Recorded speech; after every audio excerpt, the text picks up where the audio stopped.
नमस्कार मित्रमैत्रिणींनो. तर आजपासून आपल्या आरी वर्क कोर्समध्ये थेट आपण ब्लाऊजवर कामाची सुरुवात करणार आहोत. आजचा आपला आरी वर्क क्लासचा 28वा दिवस आहे आणि आजच्या क्लासमध्ये आपण ब्लाऊजवर चेन स्टिच डिझाइनची ट्रेसिंग आणि सुंदर बीड वर्क कसं करायचं ते स्टेप बाय स्टेप शिकणार आहोत. पाठीमागच्या क्लासमध्ये आपण ब्लाऊजचे कटिंग पार्ट्स ठेवून म्हणजे ड्राफ्टिंग केलेलं पाहिलं व ते ड्राफ्टिंग केलेले पार्ट्स मेन पार्टवर ठेवून ब्लाऊजच्या त्याला रिंगवर कसं सेट करायचं फॅब्रिकला ते पाहिलं आणि आता तुम्ही बघू शकता मी तीच रिंग इथे घेतलेली आहे. फॅब्रिक जसं आपण लावलं होतं तसं आणि आता आपण याला इथे चेन स्टिच टाकणार आहोत. तर बघा अर्धा इंच सोडायचं आहे दोन्ही बाजूला, कारण हे अर्धा इंच आपलं स्लीव्ह जोडण्यात जातं. तर ते सोडून आणि मग आपल्याला जी चेन स्टिच आहे ती टाकायला सुरुवात करायची आहे. आता बघा याच्या आधी आपण बऱ्याचशा चेन स्टिच टाकलेल्या आहेत.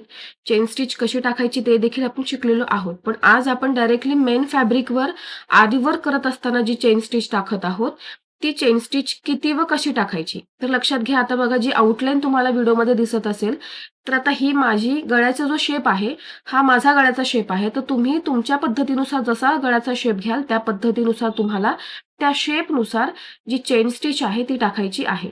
आता सगळ्यात महत्त्वाचा मुद्दा, की ज्यावेळेस तुम्ही आरी वर्क करत असताना मेन फॅब्रिकवर आरी वर्क करता, तर त्यावेळेस किती चेन स्टिच टाकायच्या? चेन स्टिचची 1 लाईन टाकायची, 2 लाईन टाकायची की 3 लाईन टाकायची? तर आता मी हे तुम्हाला सविस्तरपणे सांगते.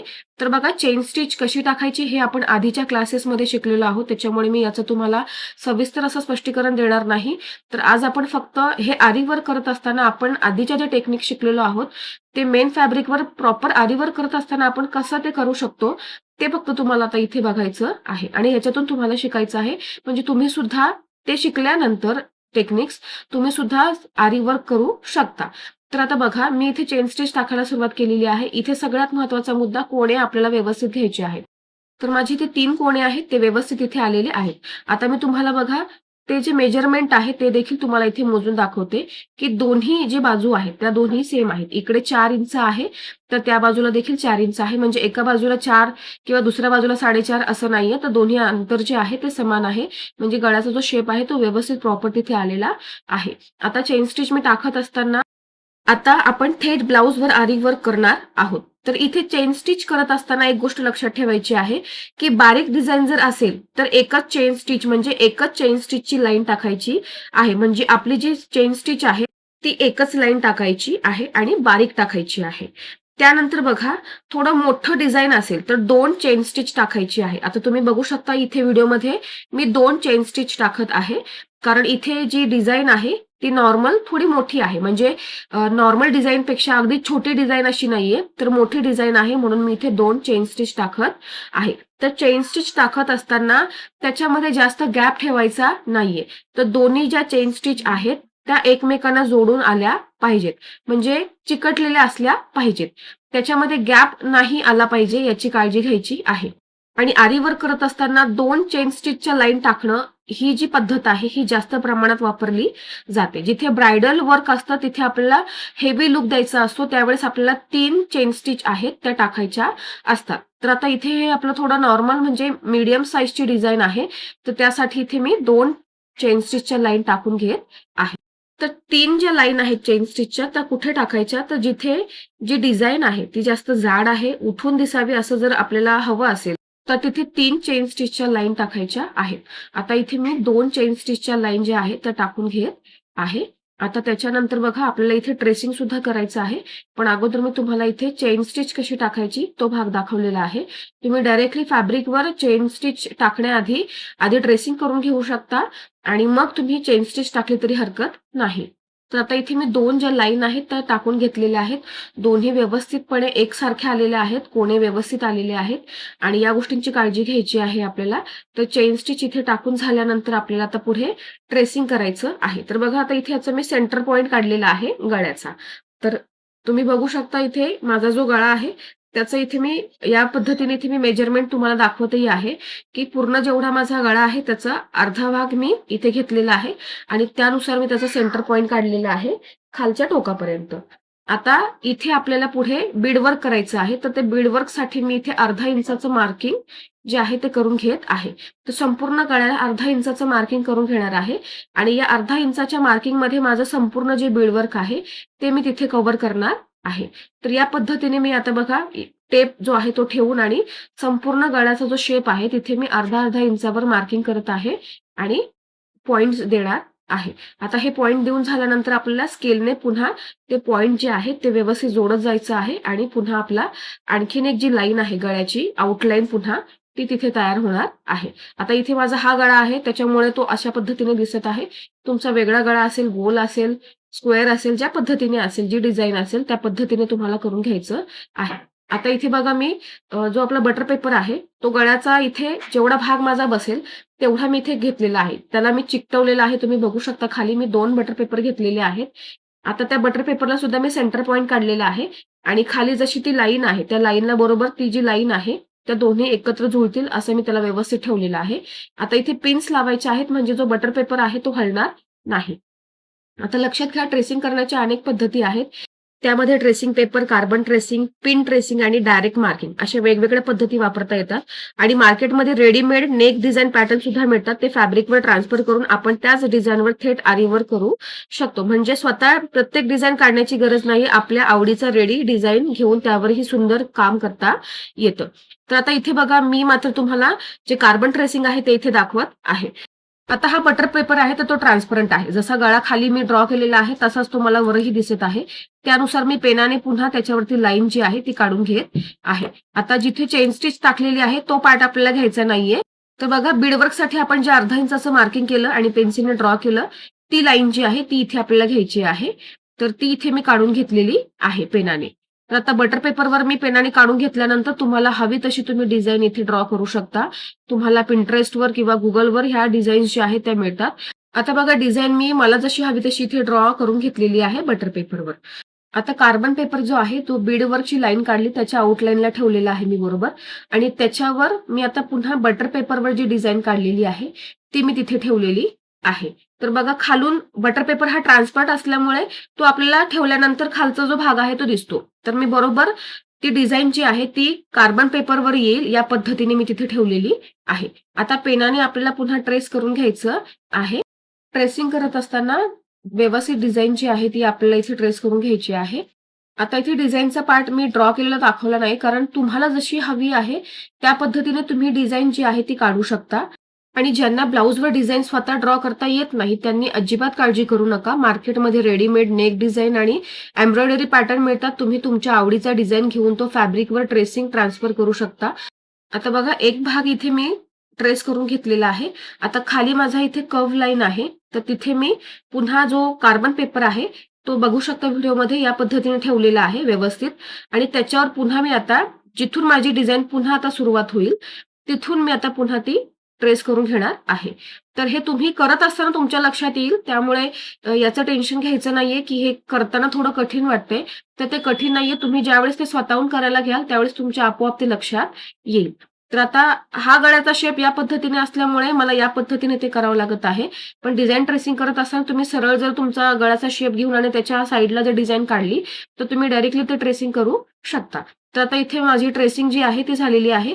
आता ट्रेसिंग पेपर जो आहे तो देखील ऑरेंज कलरचा आहे आणि माझं फॅब्रिक देखील ऑरेंज कलरचंच असल्यामुळे इथे ट्रेसिंग केलेलं दिसत नाहीये. पण मला ते तिथे दिसत असल्यामुळे मी जसं शेप आहे मी ड्रॉ केला ट्रेस केलेला तो इथे मी पेन्सिलने काढून घेत आहे. तर तुम्ही बघू शकता मी आता फटाफट ते करून घेत आहे म्हणजे ट्रेसिंग जी आहे ती तिथे ऑलरेडी आहे आणि त्यानुसार मी ते पटापट गिरवून घेत आहे. तर आता संपूर्ण गळ्याची जी डिझाइन आहे ती इथे तयार झालेली आहे. तर बघा आता ह्याच्यानंतर आपल्याला बीडवर्क करायचं आहे. तर थोडासा भाग माझा इथे स्किप झालेला आहे बीडवर्कचा. तर बघा मी इथे सुरुवात लक्षात घ्या आरी वर्क करत असताना ज्यावेळेस तुम्ही थेट ब्लाउज पीसवर ज्यावेळेस तुम्ही आरी वर्क करायला सुरुवात करता तर पहिली जी स्टेप आहे आपली ती सगळ्यात महत्वाची म्हणजे चेन स्टिच. तर चेन स्टिच किती टाकायचं ते आपण सुरुवातीला पाहिलं. त्याच्यानंतरची जी आपली दुसरी स्टेप आहे ती म्हणजे शुगर बीड्सची लाईन आपल्याला टाकायची आहे कंपल्सरी आणि त्याच्यानंतर तुमचं जे दुसरं बीडवर्क आहे ते तिथे येणार आहे. आता इथे मी शुगर बीड्स इथे टाकून घेत आहे आणि सगळ्यात महत्वाची गोष्ट ही सरळ स्ट्रेट लाईन आहे म्हणून शुगर बीड्स टाकत असताना तुम्ही एका वेळेस एक एक बीड टाकायचा आहे. एका वेळेस 4-4 किंवा 3-3 असे बीड्स टाकायचे नाहीयेत. फार फार तर स्ट्रेट लाईन असेल तर त्यावेळेस तुम्ही तिथे 2 जे बीड आहेत ते टाकू शकता शुगर बीड्स. पण तुम्ही एका वेळेस 3-3 किंवा 4-4 बीट्स टाकले म्हणजे घाईघाईत जर काम केलं तर तुमची जी डिझाइन आहे ती व्यवस्थित येणार नाही. त्यामुळे काय होईल, की फिनिशिंग नीट येणार नाही. तसेच जे बीट्स आहेत ते व्यवस्थित दिसत नाही. म्हणजे ती जी लाईन आहे ती लूज पडते आणि जे बीट्स आहेत ते वेडेवाकडे दिसायला सुरुवात होते. तर यासाठी आपल्याला सुरुवातीलाच या गोष्टीची काळजी घ्यायची आहे, की बीडवर्क करत असताना आपल्याला एका वेळेस 3-3, 4-4 बीट्स टाकायचे नाहीयेत. तुम्ही सुरुवात जर करत असाल तर एका बीट्सने करायची आहे. म्हणजे एक बीड घ्यायचा आहे आणि फार तर तुम्ही 2-2 बीट्स टाकू शकता, पण जास्त बीट्स टाकायचे नाहीत. आता इथे शुगर बीट्सचं जे वर्क आहे ते कंप्लीट झालेलं आहे. एक लाईन माझी टाकून झालेली आहे आणि आपल्याला एंड नॉट द्यायची आहे. आता दुसरी लाईन जी आहे ती आपली आहे, जी स्टोन चेन आहे तुम्ही व्हिडिओमध्ये पाहू शकता, ती आता इथे आपल्याला चिकटवून घ्यायची आहे. तर B7000 ग्लू मी घेतलेला आहे आणि या पद्धतीने आपल्याला ग्लू व्यवस्थितपणे संपूर्ण गळ्याचा जो पार्ट आहे, जिथे आपल्याला लावायची आहे, तिथे व्यवस्थितपणे लावायचा आहे. लक्षात घ्या, इथे शेप माझा जो टोक आहे, तो व्यवस्थित आला पाहिजे म्हणून मी कट केलेला आहे आणि व्यवस्थित असा टोक जो आहे, कोणा व्यवस्थित येईल या पद्धतीने तिला लावून आणि पुन्हा ती ग्लूने चिकटवत मी घेतलेली आहे. तर असं संपूर्ण गळ्याला आपल्याला ही जी चेन आहे, चेन स्टोन ती आपल्याला इथे लावून घ्यायची आहे. तर इथे तुम्ही बीडवर्क सुद्धा करू शकता किंवा जसं मी आता इथे जी स्टोन चेन आहे ती लावत आहे, तर त्या पद्धतीने तुम्ही ती लावू शकता. तर आता चेन स्टोन जे आहे ते लावल्यानंतर आपला दुसरा सगळ्यात महत्त्वाचा पार्ट जो आहे, तो म्हणजे आपल्याला ग्लू सुकल्यानंतर काही वेळानंतर आपल्याला इथे टाका टाकून घ्यायचा आहे. तर तुम्ही इथे सरळ जी आपली आरी नीडल आहे त्याच्याने सुद्धा टाके टाकू शकता किंवा आपली जी नॉर्मल सुई आहे त्याच्याने सुद्धा जे टाके आहेत ते टाकू शकता. आता हे टाके टाकण्यामागचं कारण असं, की आपण जी स्टोन चेन आहे ती आपण ग्लूने चिकटवतो. पण काय होतं, की बऱ्याचदा ब्लाउज धुतल्यानंतर किंवा कालांतराने स्टोन चेन जी आहे ती निघण्याची शक्यता असते. म्हणून इथे आपल्याला टाका टाकून घेणं आवश्यक आहे. तर टाका कसा टाकायचा आहे, तर स्टेप वाईज टाका टाकायचा आहे किंवा तुम्ही 2-2 ज्या स्टोन चेन ज्या आहेत त्या सोडून तुम्ही टाका जो आहे तो घेऊ शकता. फक्त आपल्याला स्टार्टिंग पासून ते एंड पर्यंत म्हणजे जिथून आपण सुरुवात केलेली आहे स्टोन चेन जो चिकटवायला तिथून ते आपल्याला जिथपर्यंत आपली स्टोन चेन आहे तिथपर्यंत आपल्याला टाका टाकून घ्यायचा आहे. तर हे कंपल्सरी करायचं आहे. तुम्हाला ज्यावेळेस एखादी ऑर्डर येईल त्यावेळेस तुम्हाला ब्लाउज रेडी करत असताना या सगळ्या स्टेप्स ज्या आहेत त्या फॉलो करायच्या आहेत. आपल्याकडून कोणतीही चूक होणार नाही याची काळजी घ्यायची आहे. म्हणजे आपला जो ब्लाउज आहे तो रेडी झाल्यानंतर त्याची जी फिनिशिंग आहे ती व्यवस्थित तयार होते. तर आता इथे मी संपूर्ण पार्टला जे स्टिचेस आहेत ते टाकून घेतलेले आहेत. आता याच्यानंतर पुन्हा मी आता शुगर बीड्सची लाईन टाकून घेणार आहे. तर तुम्ही इथे 2 किंवा 3 चे बीड्स सुद्धा टाकू शकता, जर तुम्हाला पुन्हा शुगर बीड्स टाकायचे नसतील तर. पण आता मी ज्या पद्धतीने मार्किंग केलेलं आहे, त्या पद्धतीने मी जे बीडवर्क आहे, जसं मी त्या पद्धतीने मी इथे स्टेप बाय स्टेप करून घेत आहे. तर इथे आपल्याला बीडवर्क करत असताना कोणत्या गोष्टींची काळजी घ्यायची आहे, तर तुम्ही जी नीडल आहे, ती नीडल तुम्ही 14 नंबरची सुद्धा वापरू शकता किंवा आता सराव झाल्यानंतर तुम्ही 24 नंबरची नीडल सुद्धा वापरू शकता. जी 14 नंबरपेक्षा तिचा जो टोक आहे तो थोडा बारीक असतो. त्याच्यामुळे त्याच्यामध्ये जे बीड्स आहेत ते जास्त एका वेळेस बसवता येतात. आणि बीडवर्क करत असताना आपल्याला इथे तंगूस थ्रेड वापरायचा आहे. मी शक्यतो माझ्या प्रत्येक व्हिडिओमध्ये, क्लासेसमध्ये तंगूस थ्रेड वापरण्याचाच इथे सल्ला दिलेला आहे. जर तुम्हाला हवं असेल तंगूस थ्रेड तुम्हाला जर कम्फर्टेबल नसेल वाटत, तर तुम्ही नॉर्मल थ्रेडने सुद्धा करू शकता. तर आता इथे मी तंगूस थ्रेड वापरलेला आहे म्हणून मी तुम्हाला तंगूस थ्रेडबद्दलच सांगत आहे. तर तंगूस थ्रेड हा थोडा पक्का असतो म्हणजे त्याच्यामध्ये जे वर्क आहे ते आपलं पक्कं तयार होतं. तर आता इथे पुन्हा जी आपली बीड वर्क आहे ते कंप्लीट झालेलं आहे आणि एंड नॉट द्यायची आहे आपल्याला शेवटी. आता याच्यानंतर मी 3 चे जे बीड्स आहेत ते इथे लावणार आहे. तर बघा मी जसं मार्किंग केलेलं आहे त्या मार्किंगनुसार मी जे बीड वर्क आहे ते करत आहे. आता इथे मी 3 चे बीड्स घेतलेले आहेत. शुगर बीड्सच्या लाईन नंतर मी पुन्हा 3 चे बीड्स इथे टाकणार आहे. तर बीड्स 3 चे टाकल्यानंतर माझं जे मार्किंग आहे ते इथे कंप्लीट होतं. त्याच्यानंतर आपली जी डिझाइन आहे ती नंतर आपली सुरुवात होणार आहे. पण आता बघा बीडवर्क करत असताना तुम्हाला एक-एकच बीड टाकायचं आहे. शुगर बीड टाकत असताना ते थोडे छोटे-छोटे असतात त्याच्यामुळे आपल्याला थोडा वेळ जास्त जातो. पण आरी वर्क करत असताना वेळ जास्तच लागणार आहे. जर बिगिनर्स असाल तर त्यावेळेस तुम्हाला खूप तासही लागू शकतात. त्या अनुषंगानेच तुम्हाला ते काम करायला सुरुवात करायची आहे. त्याच्यामुळे घाई करायची नाहीये. बीडमध्ये आपल्या कुठल्याच म्हणजे बीडवर करत असताना गॅप नसला पाहिजे. सगळे जे बीड्स आहेत ते एकसारखे आणि जोडून आले पाहिजेत. जर तुमच्या बीड्समध्ये गॅप आला तर ते दिसायला देखील फिनिशिंग व्यवस्थित दिसणार नाही. तर तुम्ही आता व्हिडिओमध्ये बघू शकता. आता इथे माझं जे बीड वर्क आहे ते कंप्लीट होत आहे. पण सगळे जे बीड्स आहेत ते एकसारखे एका लाईनीत आणि लूज नाही पडणार या हिशोबानेच मी टाकलेले आहेत आणि तसंच आपल्याला वर्क जे आहे ते करायचं आहे. म्हणजे आपलं जे वर्क आहे आरी वर्क ते व्यवस्थित इथे तयार होतं. तर या सगळ्या गोष्टींची काळजी घ्यायची आहे. तर आजच्या क्लासमध्ये आपण चेन स्टिच कशी टाकायची फॅब्रिकवर, त्यानंतर ते किती टाकायची आणि कुठे आपल्याला जास्त 3 चेन स्टिच टाकायच्या किंवा कुठे 1 टाकायची ते देखील पाहिलं.